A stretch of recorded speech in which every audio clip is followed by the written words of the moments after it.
November 22, 1963, Dallas, Texas. The air was bright, the streets alive with anticipation. John Fitzgerald Kennedy, the 35th President of the United States, a man whose charisma had captured a nation, had arrived for a political tour aimed at unifying the Democratic Party and solidifying support for the upcoming 1964 election. Kennedy was just 46 years old, yet already a figure whose influence and legacy were felt far beyond the White House walls. The streets were lined with hundreds of thousands of people, families waving American flags, children perched on shoulders, citizens hopping for a glimpse of the man whose presence had defined a generation. Cameras flashed, journalists scribbled notes, and the motorcade slowly wound its way through the city. There was excitement, energy, a sense that history was being made. But beneath the cheers and the waving banners, an ominous shadow loomed. A man had been preparing for months, silently, unnoticed, in a nearby building. The Texas School Book Depository, an unremarkable structure on Dealey Plaza, would soon become the epicenter of one of the most shocking and studied crimes in American history. Kennedy's visit was supposed to be a demonstration of unity, a chance to connect with ordinary citizens and to strengthen his political position. Instead, it would end in tragedy, thrusting a nation into shock and forever altering the course of history.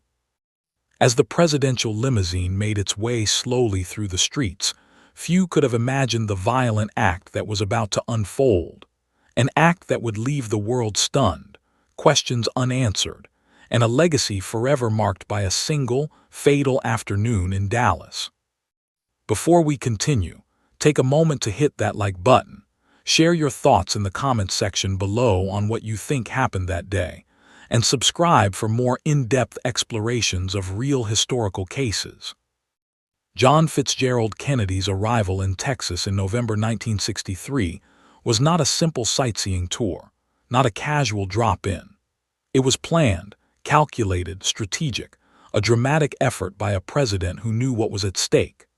At the heart of this two-day tour lay a fractured Democratic Party, political schisms that threatened to unravel years of effort, and a president determined to knit together support in a key battleground state.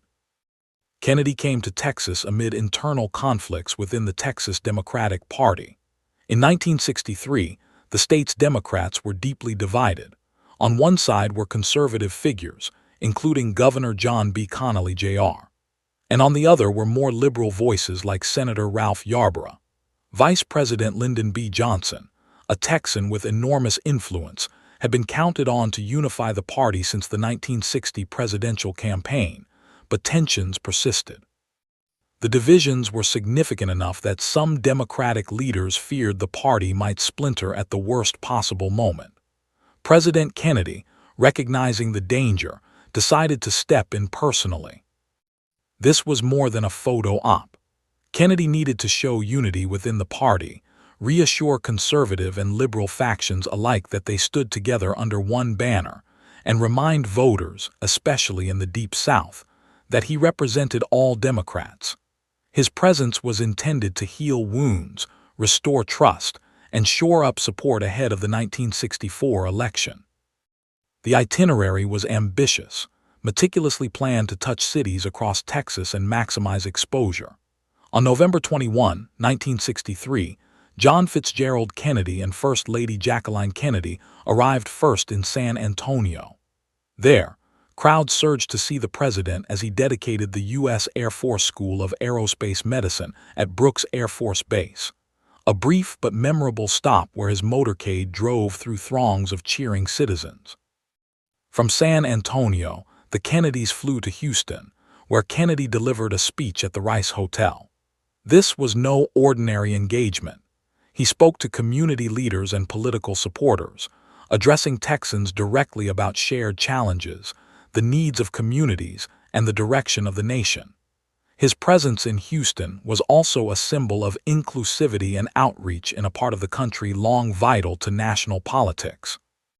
That evening, after engagements in San Antonio and Houston, the presidential party continued to Fort Worth, where President Kennedy spent the night. The next morning, November 22, 1963, he delivered a speech at a Chamber of Commerce breakfast at the Hotel Texas. He spoke to Fort Worth's business and civic leaders, praising their contributions to national defense and industry, and talking about the future prosperity of the nation. From Fort Worth, Kennedy and his entourage flew to Dallas, where they planned a motorcade through downtown, a luncheon, and a speech at the Dallas Trade Mart. This leg of the trip was meant to be a centerpiece, the moment where Kennedy would address the people of Dallas directly and underscore the unifying message of his tour. This was no routine visit. Kennedy's Texas trip was a high-stakes political mission, a carefully choreographed series of events designed to heal party divisions, connect personally with voters, and fortify his re-election prospects in a state crucial to his campaign strategy. Every city stop, every speech, every handshake of Kennedy's two-day tour had a purpose, woven into the broader tapestry of American politics in 1963. If you're enjoying this breakdown, smash that like for more deep history dives into real moments that shape the world we live in. On a bright Friday afternoon at 12:30 p.m. Central Standard Time, the presidential motorcade entered a part of Dallas that would soon be etched into the memory of a nation, Dealey Plaza. At that very moment, thousands of citizens lined the streets, thrilled to see John Fitzgerald Kennedy, the 35th President of the United States, accompanied by the First Lady and Texas Governor John Connally, waving and smiling as the convertible limousine crawled forward through the cheering crowds. The journey through Dallas that day was not a direct sprint from point A to point B, it was a meandering, carefully planned route, chosen with one clear objective: to give as many people as possible a chance to see the president up close. Beginning at Dallas Love Field Airport, Kennedy's motorcade set out shortly after 11:50 a.m. amid a sea of waving Americans. More than 200,000 citizens turned out, filling the downtown streets, creating a human corridor of excitement and anticipation. From the airport, the presidential party, Kennedy, First Lady Jacqueline Kennedy, Governor Connally and Mrs. Connally, climbed into a 1961 Lincoln Continental convertible limousine, with Secret Service and Dallas police motorcycles flanking the vehicles. The planned route was designed to be about 10 miles long, affording spectators every opportunity to glimpse the man whose presence in the White House shaped a generation. The route carried the motorcade southeast out of Love Field, weaving through quieter suburban streets before emerging onto Main Street, the major business artery of downtown Dallas. There on Main Street, the crowds thickened, spectators pressing close to the curbs, children perched on shoulders, adults waving tiny American flags, everyone hopping for a moment of eye contact with the president. The roar of cheers accompanied the slow-moving cavalcade as it passed iconic downtown landmarks. Main Street was, for decades, the traditional parade route through Dallas. It cut right through the heart of the city's central business district, with shops, hotels, offices, and crowds packed shoulder to shoulder along both sides of the street. In those final minutes before reaching Dealey Plaza, people leaned out of windows and perched on rooftops, all drawn by the magnetic pull of John Fitzgerald Kennedy himself. But the procession did not continue straight on Main Street all the way to its destination. At the far western edge of downtown Dallas, the route turned right onto Houston Street, and then, within moments, turned left onto Elm Street, directing the motorcade toward Dealey Plaza and the triple underpass leading toward the Stemmons Freeway and the Dallas Trade Mart, where Kennedy was scheduled to give a luncheon speech. As the limousine rounded the corner onto Elm Street, the bright flash of that day's fall sun glinted off the chrome and paint, and crowds on either side reached out, yelling the president's name. The streets were narrow, the buildings close, and the sense of intimacy between the president and the people was palpable. For tens of thousands of witnesses, this was the moment they had waited for, the president so close they felt they could touch him. That sense of shared exhilaration, of loyal citizens greeting their leader in the open air, in broad daylight, was exactly what John Fitzgerald Kennedy had intended when he embarked on this Texas trip, hoping his message of unity and optimism would resonate with voters. But as the motorcade crept through Dealey Plaza, what was meant as a display of democratic connection was about to be shattered in an instant, forever changing the course of American history. This historic location became infamous that day, November 22, 1963, not because it was grand or monumental, but because of what happened there. Dealey Plaza is a seemingly ordinary city park in the West End historic district of downtown Dallas, Texas. It occupies a modest 15-acre area, bounded by streets, old buildings, and the railroad tracks that mark the city's older commercial heart. What today feels quiet and contemplative was once bustling and full of expectation, and in a flash, it became a symbol of shock that reverberated around the world. Dealey Plaza had been created decades earlier in the 1930s and 1940s as part of a civic effort to open up a western gateway into the city. The region's winding streets, the triple underpass beneath the railroad bridge, and the landscaping with Texas oak trees gave it a character that was both urban and park-like, a place where people might gather, drive through, or simply pass on their daily business. It was sometimes referred to as the front door of Dallas. On that bright Friday afternoon, Dealey Plaza was full of anticipation, just as it had been along Main Street and other places on the presidential route. Crowds lined the sidewalks, police officers directed traffic, and the motorcade carrying John Fitzgerald Kennedy, the First Lady, and Governor John Connally passed through slowly on Elm Street. Many in the crowd had no idea that this peaceful plaza, so ordinary in appearance, was about to become the center of one of the most tragic chapters in American history. Standing at the northwest corner of Elm and Houston Streets, facing Dealey Plaza, was a building that most people that day likely barely noticed, the Texas School Book Depository. The structure was unremarkable in most respects, a 7-story warehouse originally constructed in 1901 on the site of an earlier building that had burned down.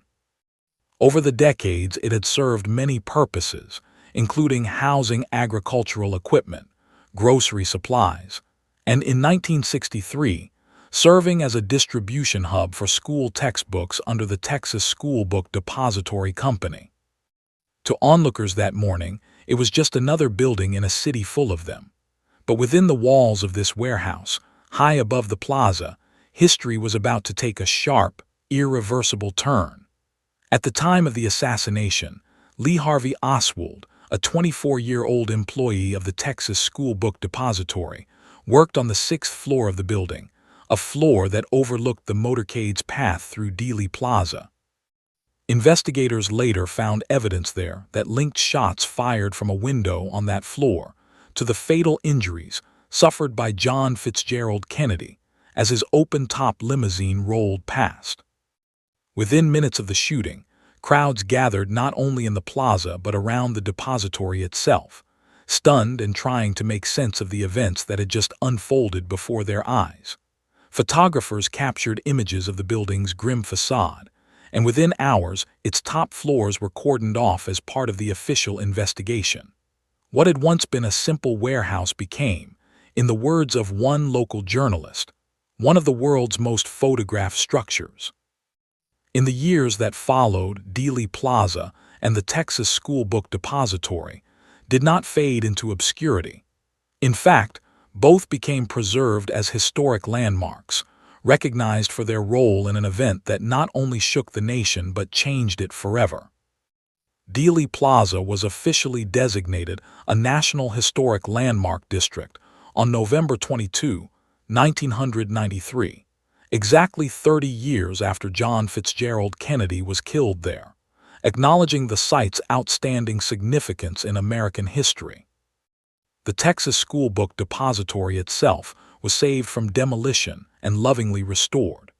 Today, the upper floors of the building house the 6th Floor Museum at Dealey Plaza, dedicated to exploring the life of John Fitzgerald Kennedy, the reasons behind his visit to Texas, and the events surrounding his assassination.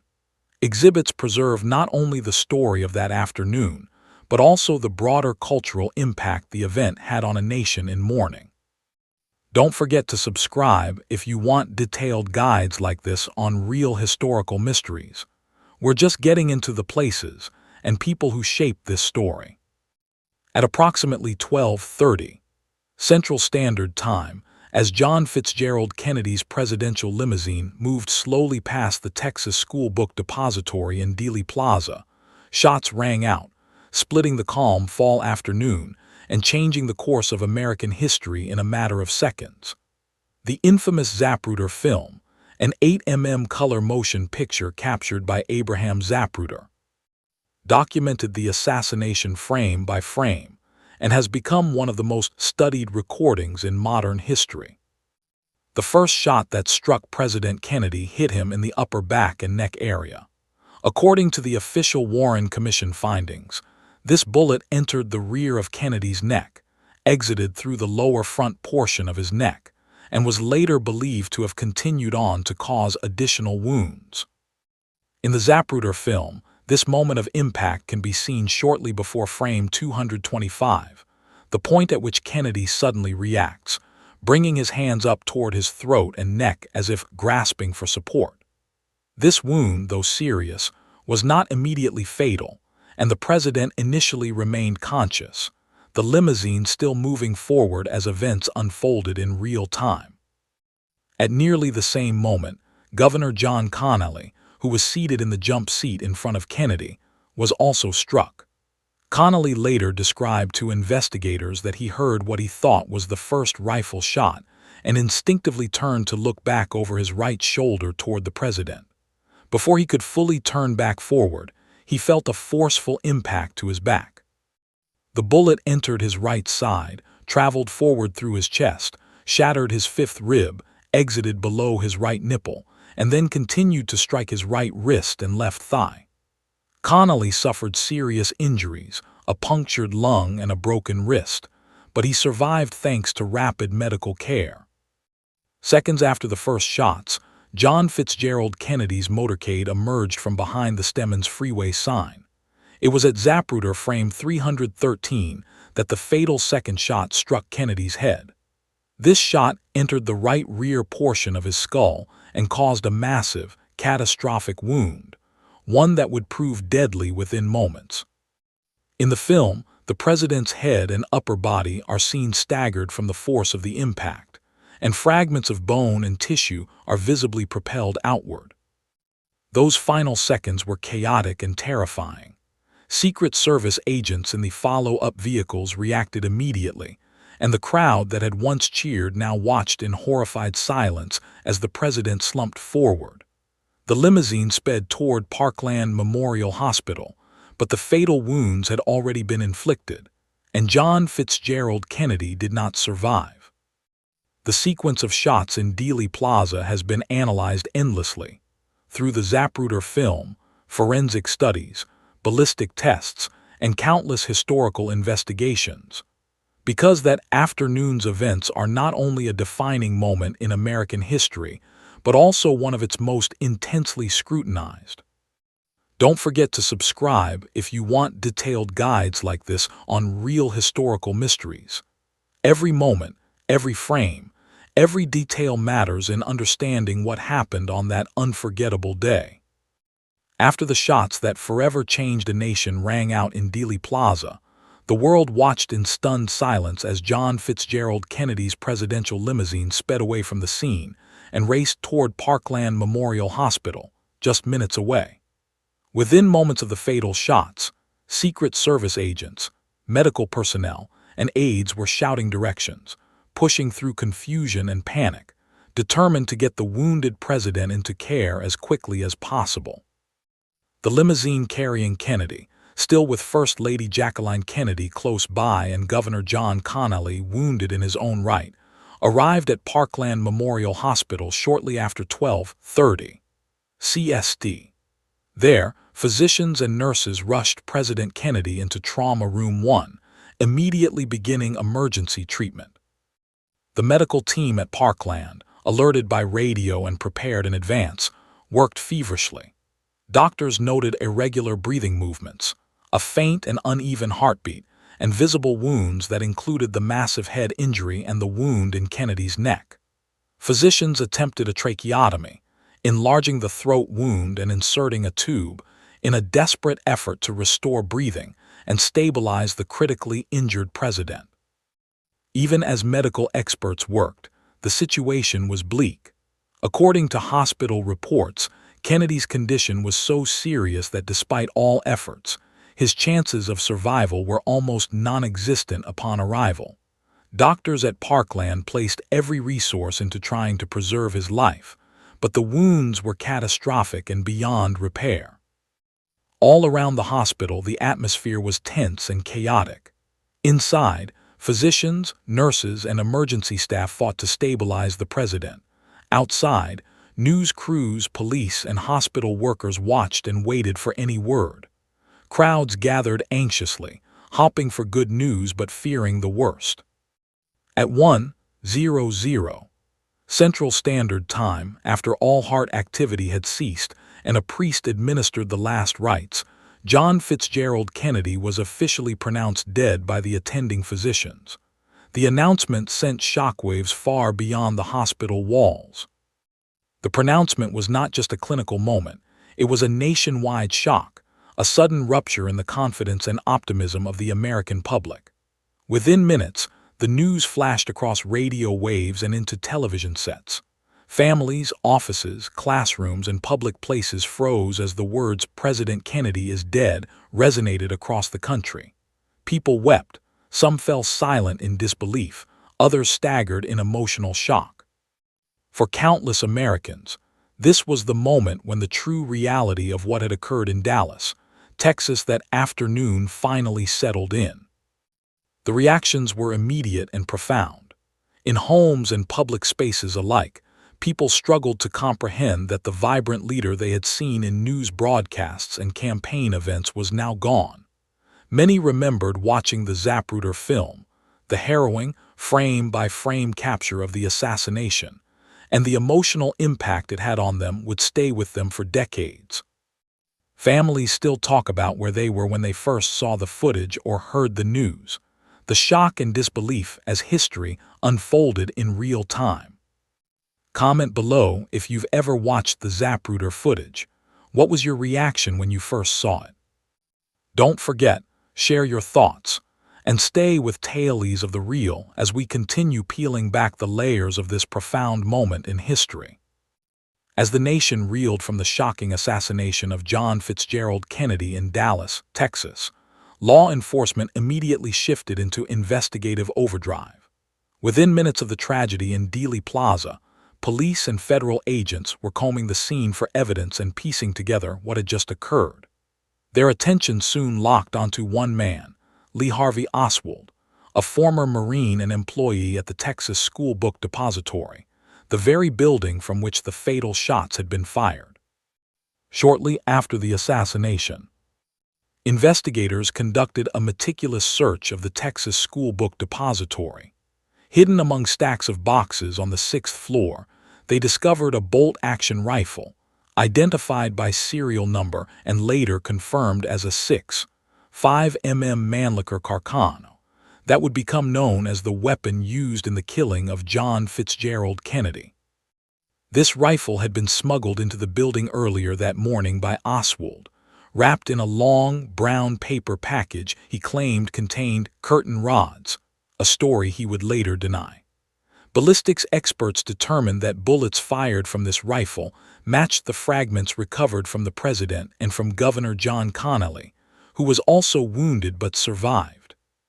Near the rifle's location, police also found spent shell casings, the empty metal cases left behind after a gun is fired, which were carefully photographed and catalogued as critical evidence. These casings were connected ballistically to Oswald's rifle, further tying him to the scene and the deadly shots fired that afternoon.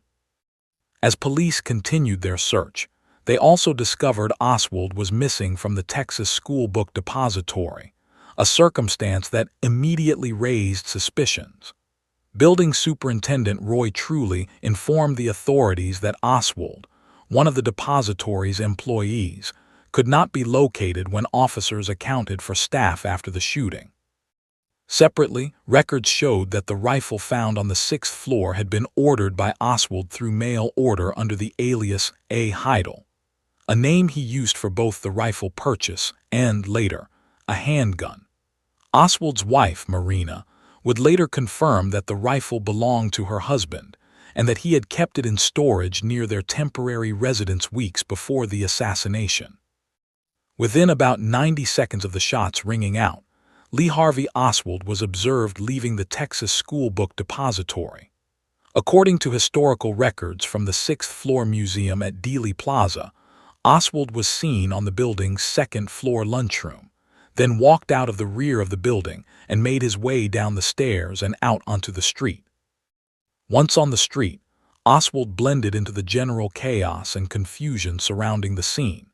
He caught a taxi to his rooming house in the Oak Cliff neighborhood of Dallas, roughly 10 to 15 minutes after the assassination.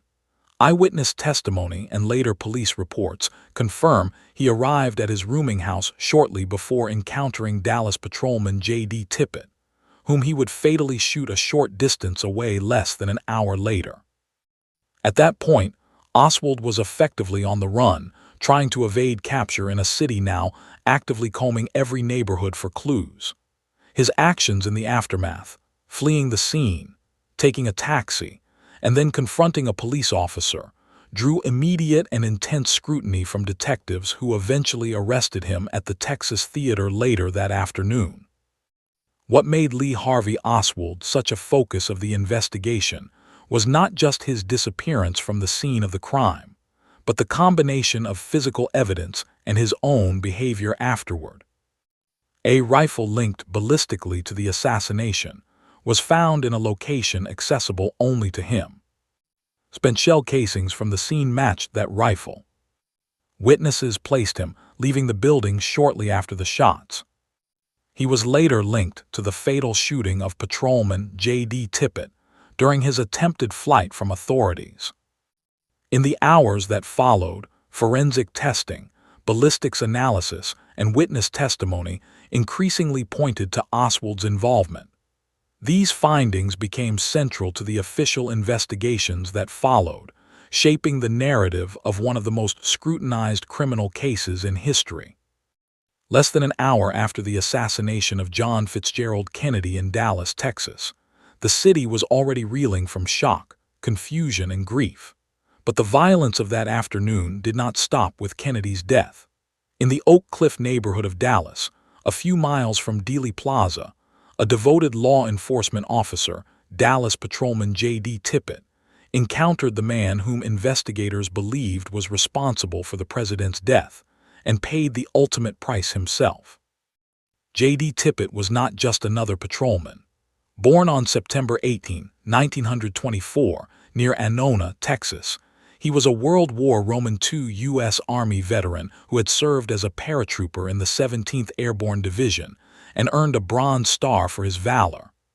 After the war, Tippit returned to Texas, raised a family with his wife Marie Frances, and joined the Dallas Police Department in 1952. Over the next decade, he became known as a dedicated officer, a father of three, and a respected member of his community. On November 22, 1963, Tippit was 39 years old and on routine patrol in the Oak Cliff section of Dallas, a residential neighborhood where he worked daily to keep residents safe. But less than an hour after the assassination of John Fitzgerald Kennedy, he would be thrust into history in a way he could never have imagined.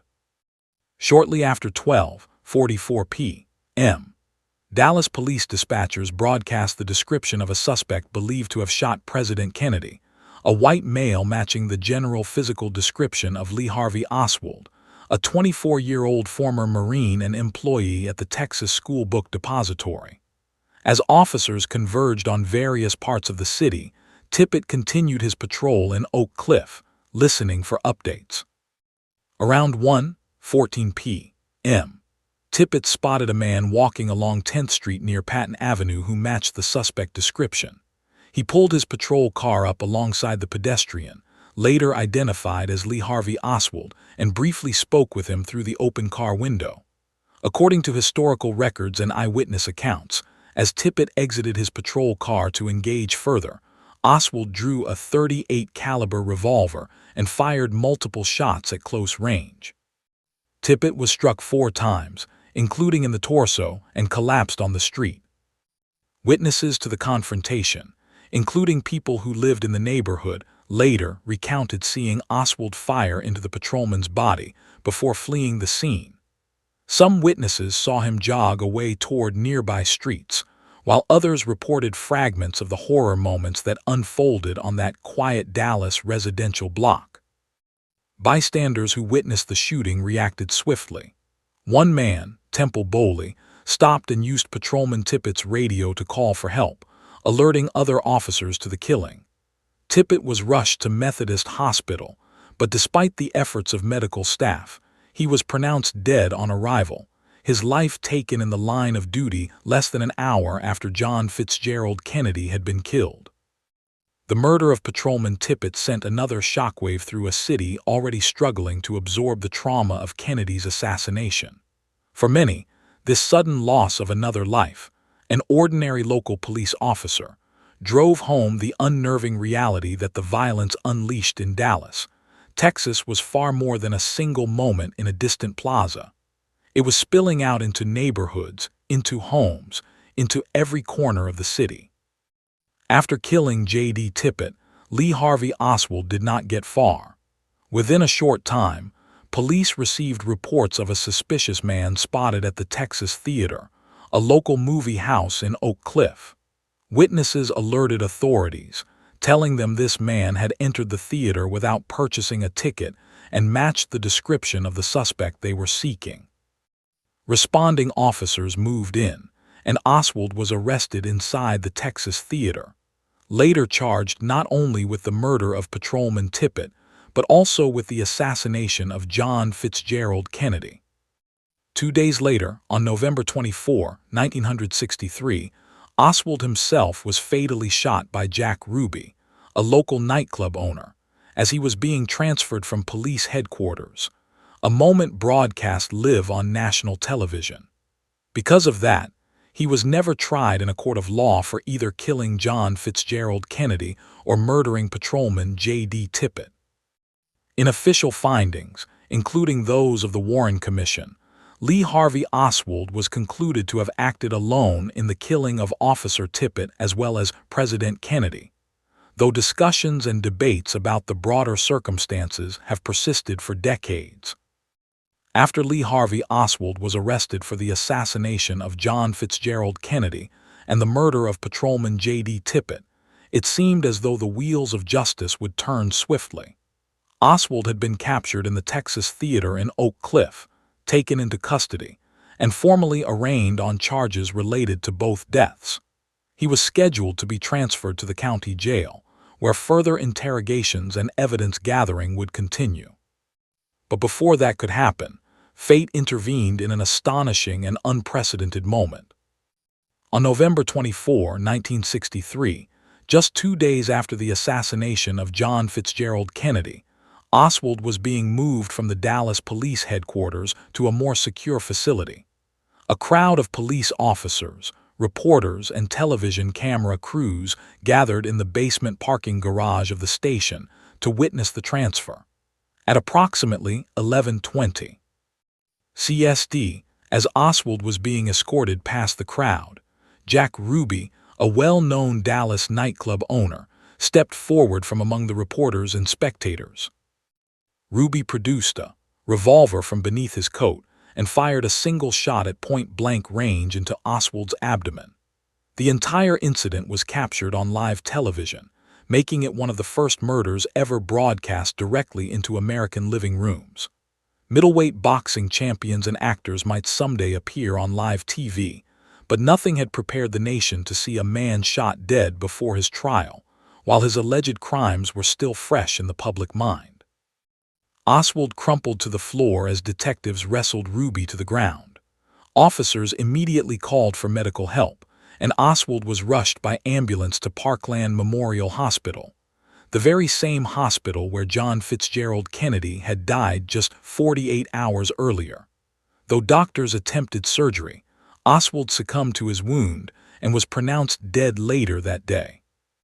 Jack Ruby, born Jacob Rubenstein, was not an unknown figure in Dallas. He owned nightclubs and dance halls, was familiar with local law enforcement, and had built a reputation that ranged from flamboyant showman to small-time hustler. He was no politician, no agent of government, and no trained officer of the law. Yet in that moment in the police station basement, he became the man who would kill the accused assassin of the President of the United States.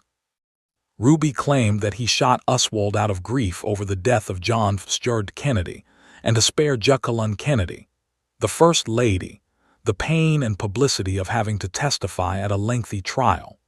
Whether the motive was genuine, confused, or something else entirely, Ruby's actions fueled confusion, speculation, and conspiracy theories that continue to echo through history.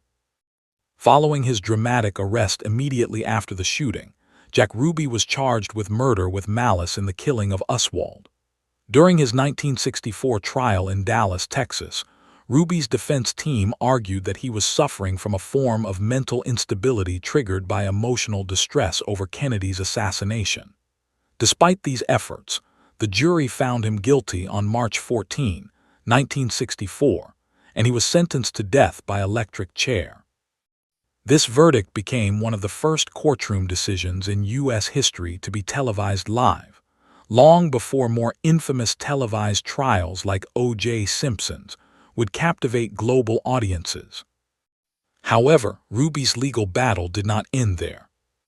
In October 1966, the Texas Court of Criminal Appeals reviewed the case in Rubenstein v. State and ruled that Ruby had not received a fair trial in Dallas. The appellate court determined that excessive publicity and the improper admission of certain testimony meant that Ruby's conviction could not stand, and it overturned the conviction and death sentence, ordering a new trial to take place in a different venue. While awaiting his second trial, scheduled to be held in Wichita Falls, Texas, Jack Ruby's health deteriorated. In December 1966, he was admitted to Parkland Memorial Hospital with pneumonia, and doctors discovered he was suffering from advanced cancer affecting multiple organs. Ruby's condition worsened, and on January 3, 1967, at the age of 55, he died in that same hospital where John Fitzgerald Kennedy and Harvey Oswald had both taken their final breaths. Jack Ruby's killing of Oswald, caught on live television, sent shockwaves across the United States. For many, it was an act of vengeance. For others, it was an obstruction of justice.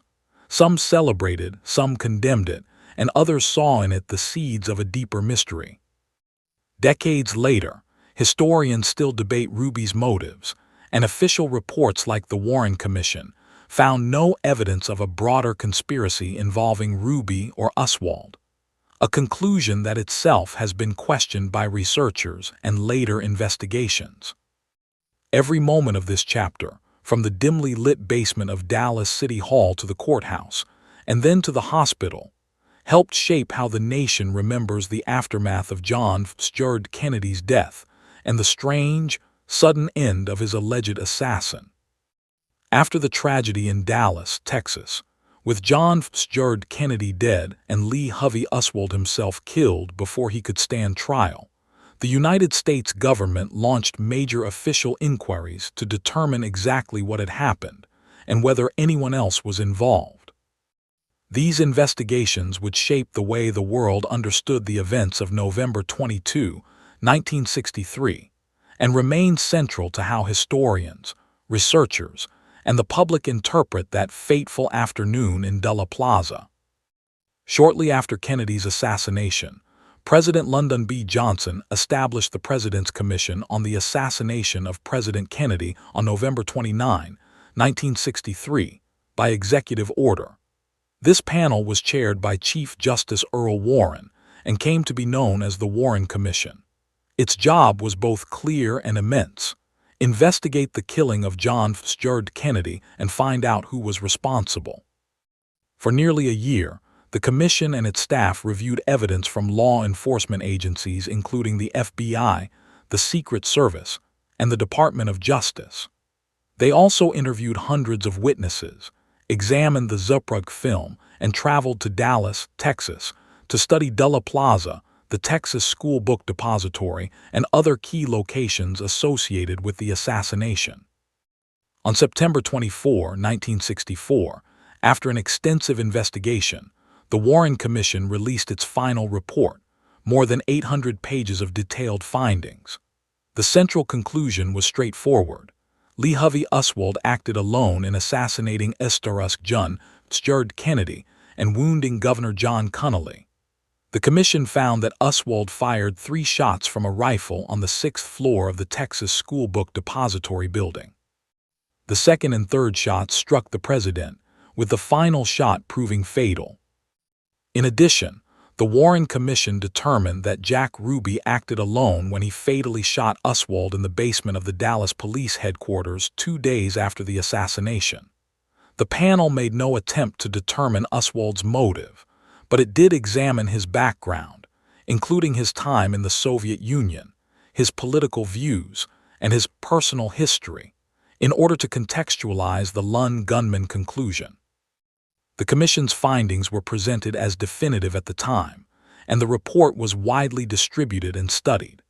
However, John Fitzgerald Kennedy's assassination was so shocking that many people, scholars, journalists, and members of the public continued to question whether the full truth had been told, whether every angle had truly been examined, and whether other forces or individuals might have been involved. More than a decade later, in the mid-1970s, public skepticism and demands for further investigation led the United States House of Representatives to form a new body, the House Select Committee on Assassinations, HSCA. This committee reopened the inquiry into the deaths of John Fitzgerald Kennedy and, separately, Dr. Martin Luther King Jr.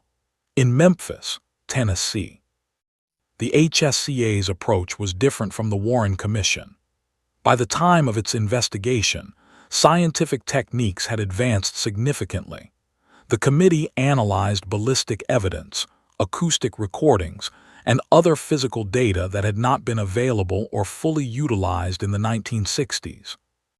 While the HSCA ultimately agreed with one aspect of the Warren Commission, that Oswald fired shots from the 6th floor, and that he was responsible for the shots that hit John Fitzgerald Kennedy and Governor Fitzgerald, it also reached a very different conclusion about the broader circumstances.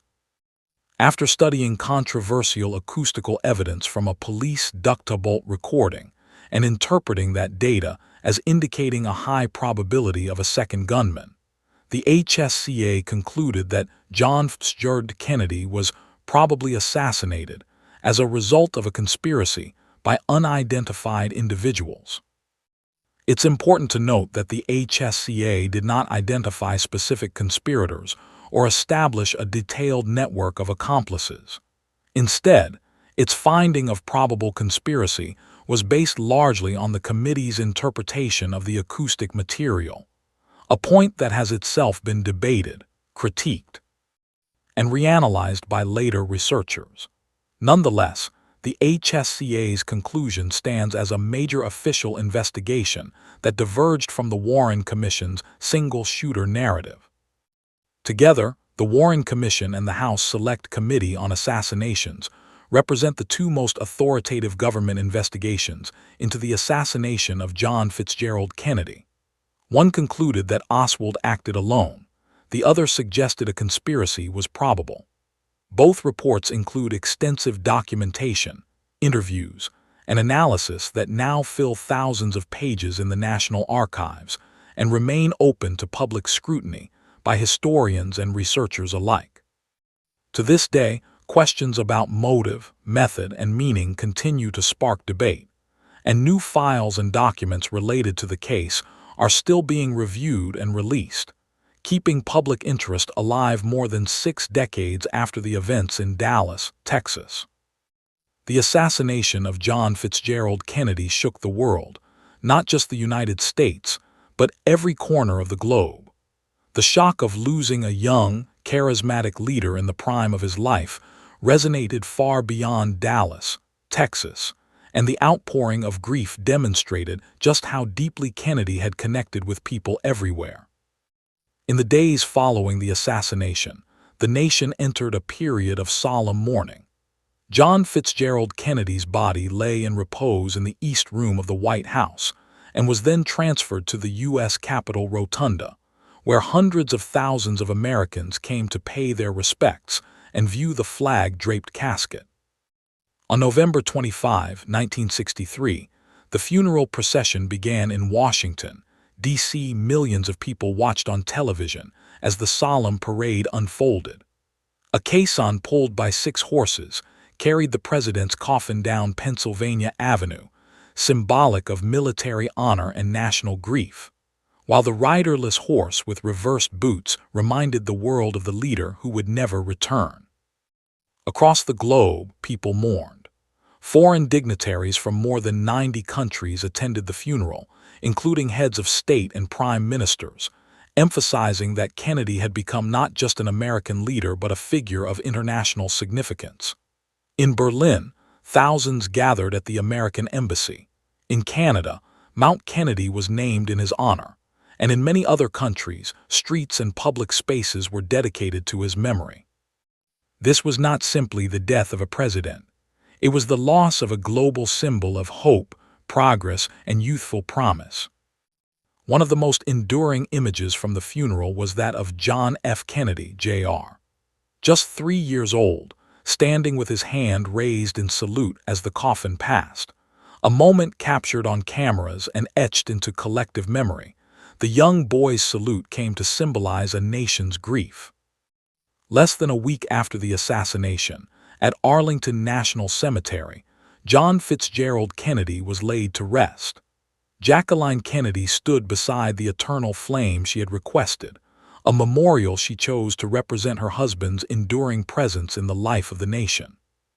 Less than 3 hours after Kennedy's death was officially announced, the solemn continuity of government took place in a setting as unusual as the events of that day. Aboard Air Force One at Dallas Love Field, Lyndon B. Johnson was sworn in as the 36th President of the United States. The oath of office was administered by federal Judge Sarah T. Hughes, and standing to Johnson's side was Jacqueline Kennedy, still wearing the blood-stained suit from earlier that afternoon, a stark and haunting reminder of the tragedy that had just unfolded. The moment was captured in what would become one of the most iconic photographs of the 20th century, a testament to both the suddenness of tragedy and the resilience of democratic order. The transfer of power aboard the aircraft that had just carried their fallen leader underscored the fragility and strength of the American system, even in its darkest hour. Soon after the oath, Air Force One departed Dallas for Washington, D.C., carrying Kennedy's body and the nation's new president, a physical and symbolic flight from loss toward leadership and continuity. The legacy of John Fitzgerald Kennedy extends far beyond his time in office and the tragic events of that November day. His presidency represented a period of youthful ambition, inspiring civil rights initiatives, space exploration, and global diplomacy. His death marked the end of an era, a rupture that made 1963 a year seared into the historical memory not only of the United States, but of peoples around the world. In the wake of the assassination, Congress passed the Civil Rights Act of 1964, a central part of Kennedy's legislative agenda that Lyndon B. Johnson championed and signed into law. The tragedy helped propel this legislation forward, underscoring a nation's determination to achieve progress amidst sorrow. Kennedy's influence also reshaped constitutional law. Confusion about presidential succession after his death contributed to the eventual adoption of the 25th Amendment in 1967, clarifying procedures for transfers of presidential power. Culturally, the assassination transformed how the world viewed leadership, media, and mortality. The event was among the first modern tragedies captured extensively on television, imprinting powerful images, from the Zapruder film to the funeral procession, on the global psyche. It spawned countless books, films, studies, and debates that continue to this day. From the making of the Sixth Floor Museum at Dealey Plaza to memorials and dedications worldwide, John Fitzgerald Kennedy's life and death have become woven into the fabric of collective history. His brief presidency continues to be studied not just for its achievements, but for what might have been, a legacy that is still discussed, debated, and felt across generations. Even today, researchers continue to explore the JFK case. More than 6 decades after the assassination of John Fitzgerald Kennedy in Dallas, Texas, scholars, historians, journalists, and curious members of the public remain deeply engaged with the record of what happened on November 22, 1963, not only because of the enormity of the event itself, but because new information continues to emerge and be examined. In 2025, the National Archives and Records Administration, NARA, made historic progress in making previously withheld documents related to the assassination publicly available. This work was driven in part by Executive Order 14,176, signed in January 2025, to declassify records relating to the assassinations of John Fitzgerald Kennedy, Robert F. Kennedy, and Dr. Martin Luther King Jr., all pivotal figures whose deaths shaped the trajectory of modern American history. On March 18, 2025, NARA released tens of thousands of pages of records, previously classified or heavily redacted, from the President John F. Kennedy Assassination Records collection. These included files sourced from the Federal Bureau of Investigation, FBI, photographs, internal communications, and other archival materials now available for scholars to review. As part of this broader effort, the FBI discovered approximately 2,400 previously unrecognized records related to the assassination that had not been part of earlier releases. These records were identified during a comprehensive inventory project at the FBI's Central Records Complex and transferred to NARA for public access. The new documents are part of a rolling digitization project that will see more material made available online as it is processed and published, with the aim of providing researchers worldwide with as much original content as possible. These releases have not yet produced a definitive, smoking gun about John Fitzgerald Kennedy's assassination. No files have definitively disproven the official findings of the Warren Commission, nor have they conclusively identified a broader conspiratorial network. But they have given historians and independent researchers additional context about the activities of intelligence agencies at the time, Oswald's movements and contacts before November 22, and how law enforcement agencies managed and preserved investigative records. Public fascination with the assassination of John Fitzgerald Kennedy has never waned. For decades, countless books, documentaries, academic studies, and investigative journals have examined every angle of the case, from the lone gunman conclusion to myriad theories of conspiracy involving foreign intelligence, organized crime, or elements within U.S. agencies.